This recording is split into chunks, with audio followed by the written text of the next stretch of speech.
నిన్న చంద్రబాబు నాయుడు గారు ఒకటి పవర్ పాయింట్ ప్రజెంటేషన్ ఇస్తూ జిఎస్డిబి గురించి కొన్ని లెక్కలు చెప్పారు ఎలా ఉండబోతుంది అనేది. అయితే దీని మీద వైసీపీ అధ్యక్షుడు జగన్మోహన్ రెడ్డి గారు కూడా అపోజ్ చేస్తూ ఇవన్నీ కూడా గారడి, అంకెల గారడి తప్ప ఏం లేదు అంటూ అన్నారు.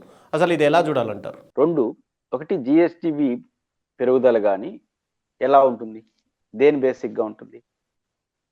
పన్నులే కదా. ఇప్పుడు మనం వస్తువులు కొంటే దానిపైన ట్యాక్స్లు ఉంటాయి. మన పరోక్ష పన్నులు ఎక్కువ, పన్నులు ఎక్కువ కదా. మనం ఒక 10 రూపాయలు సబ్బు కొంటే దాంట్లో 7 రూపాయలు 8 రూపాయలు నాకు తెలిసి పన్నులే ఉంటాయి. కేంద్ర పన్నులు, రాష్ట్ర పన్నులు, ఉమ్మడి పన్నులు ఉంటాయి. కాబట్టి వస్తువుల కొనుగోలు ఎంత పెరిగితే అంత జిఎస్టి పెరుగుతుంది. దాని ద్వారా కేంద్రం వాటా కేంద్రం, మన వాటా మనకు వస్తుంది.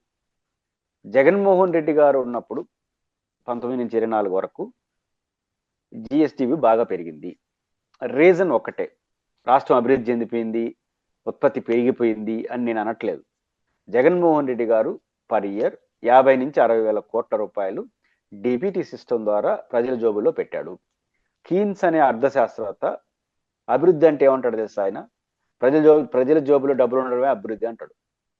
ప్రజల జోబుల్లో డబ్బులుంటే అదే డెవలప్మెంట్ అంటాడు. వాళ్ళు వ్యవసాయం చేసి సంపాదిస్తారా, ప్రభుత్వం నేరుగా జోబులో డబ్బులు వేస్తుందా, దట్ ఈస్ డిఫరెంట్ ఇష్యూ. మల్టీపల్గా దాన్ని పనిచేస్తుంది. ఉదాహరణ, జగన్మోహన్ రెడ్డి గారు 50 వేల కోట్ల రూపాయలు వివిధ రూపాల్లో, అది కూడా కన్స్ట్రక్టివ్గా జూలైలో తల్లికి వందనం, ఇంకొక నెలలో రైతు భరోసా, చేయూత, అట్లా 2 నెలలకు 3 నెలలకు ఒకసారి కార్యక్రమం ఇచ్చుకుంటా పోతా ఉన్నాడు. అంటే 50-60 వేల కోట్ల రూపాయలు కూడా కంటిన్యూగా ఇచ్చాడు సంవత్సరం అంతా. అందువల్ల జిఎస్టీ కంటిన్యూగా ఎక్కడ ల్యాబ్స్ చాలా జగన్మోహన్ గారిలో ప్రతి సంవత్సరం కంటిన్యూగా వచ్చింది. అంటే 50 వేల కోట్ల రూపాయలు ఎవరికి ఇచ్చాడు? పారిశ్రామికులకు కాదు. పారిశ్రామికులకు ఇస్తే 50 వేల కోట్లు ఏం చేస్తారు? వాళ్ళు ఇంకో సమస్య పెడతారు. దాని ఉత్పత్తి అవుతుంది, ఎప్పుడు అవుతుంది, ఎవరు వస్తున్నారు. కానీ మీరు నేను లాంటి సాధారణ పౌరులు 10,000 రూపాయలు నాకు నిరుద్యోగ వృత్తి ఇచ్చారనుకోండి, 3,000 చంద్రబాబు గారు, వెంటనే ఆ 3,000 తీసుకొచ్చి ఖర్చు పెడతా. ఆ 3,000 తీసుకొచ్చి ఇల్లు కొనడానికి అవకాశం ఉంది, దేని కొనడానికి అవకాశం ఉంది, ఖర్చు చేయడానికి అవకాశం ఉంది. నా స్కూటర్ పెట్రోల్, లేకపోతే వెళ్ళవడానికి జిరాక్స్, నంబర్ ఆఫ్ యాక్టివిటీ. కాబట్టి ఎప్పుడు కూడా సాధారణ ప్రజల చేతిలో డబ్బులు ఉంటే అది చలామణిలో ఉంటుంది, చలనంలో ఉంటుంది. ఆ చలనం మార్కెట్లో పనిచేస్తుంది, దాని ద్వారా జిఎస్టీ పెరుగుతుంది. దీని పెద్ద సిద్ధాంతం అవసరం లేదు. కానీ జగన్మోహన్ రెడ్డి అధికారం ఉన్నప్పుడు కంటిన్యూగా ఇచ్చారు కాబట్టి అది కనపడింది. ఇప్పుడు తెలుగుదేశం పార్టీ అధికారంకి వచ్చినప్పుడు అది తగ్గింది. ఫ్యాక్ట్. తగ్గినప్పుడు ఆటోమేటిక్గా జిఎస్టీ మీద దాని ప్రభావం పడిపోతుంది. రెండు, చంద్రబాబు గారు చెప్తున్నట్టుగా ఉత్పత్తి సృష్టిస్తా, అభివృద్ధి చేస్తా, సంపద సృష్టించవచ్చు. చంద్రబాబు గారు దానికోసం ప్రయత్నం ఈ రోజు ప్రారంభిస్తే ఇంకో 3-4 ఏళ్ళ తర్వాత ఫలితం ఇస్తుంది.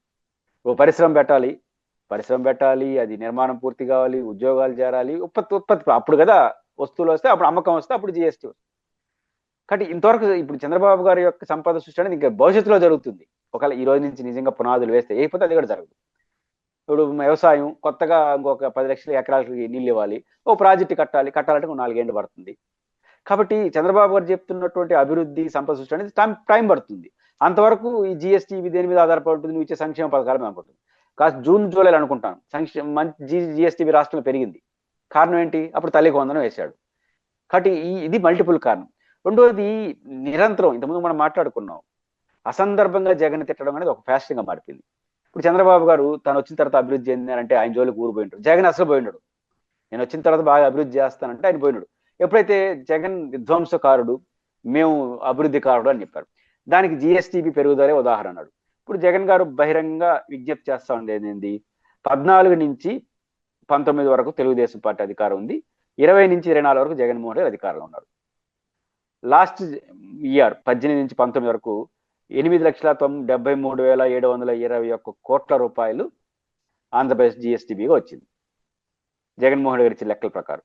జగన్మోహన్ రెడ్డి గారు అధికారంలోకి వచ్చిన ముగింపు నాటికి 19-24 నాటికి, 23-24కి 14,22,094 కోట్లు పెరిగింది.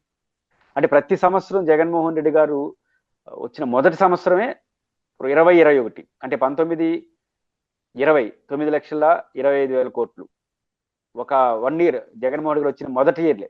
తర్వాత రెండో ఇయర్ 9,78,000 కోట్లు వచ్చింది. అంటే అప్పుడు పెరిగింది, నిజానికి తగ్గాలి. కారణం ఏంటంటే కరోనా టైంలో కూడా జగన్మోహన్ రెడ్డి అధికారంకి వచ్చినప్పుడు జిఎస్టీ పెరిగింది. కారణం ఏంటి? కరోనా టైంలో కూడా ఆయన సంక్షేమ పథకాలు ఇచ్చినాడు. ఇంకా బాగా కొన్నారు. కాబట్టి జగన్మోహన్ రెడ్డి గారు అధికారంలోకి వచ్చే నాటికి 4.62%, 6.3% ఉంటే జగన్మోహన్ రెడ్డి గారు ముగింపు నాటికి 4.721% పెరిగింది జిఎస్టిబి. కాబట్టి జగన్మోహన్ రెడ్డి గారు 14 నుంచి 19 వరకు తెలుగుదేశం పార్టీ పరిపాలన కన్నా బెటర్ పర్ఫార్మెన్స్ చూపించాడు. జాతీయ పెరుగుదలతో కన్నా పోటీ పడి పెరిగింది రాష్ట్రం. కారణం ఒక్కటే, సంక్షేమ పథకాలు, ప్రజల చేతుల డబ్బులు, డిపిటీ సిస్టమ్ తీసుకురావడం ఒక మౌలికమైన కారణం. కాబట్టి అది తెలిసి కూడా మళ్ళీ జగన్ విధ్వంసకారుడు అంటే ఇప్పుడు తగ్గిపోయింది. ఇప్పుడు తగ్గుతాం జిఎస్టీ. కారణం ఏంటంటే ఈ నెల 2 నెలల సంక్షేమ పథకాలు ఏమీ లేవు. మన ఉత్పత్తి ద్వారా వచ్చిందంటే అది టైం పడుతుంది.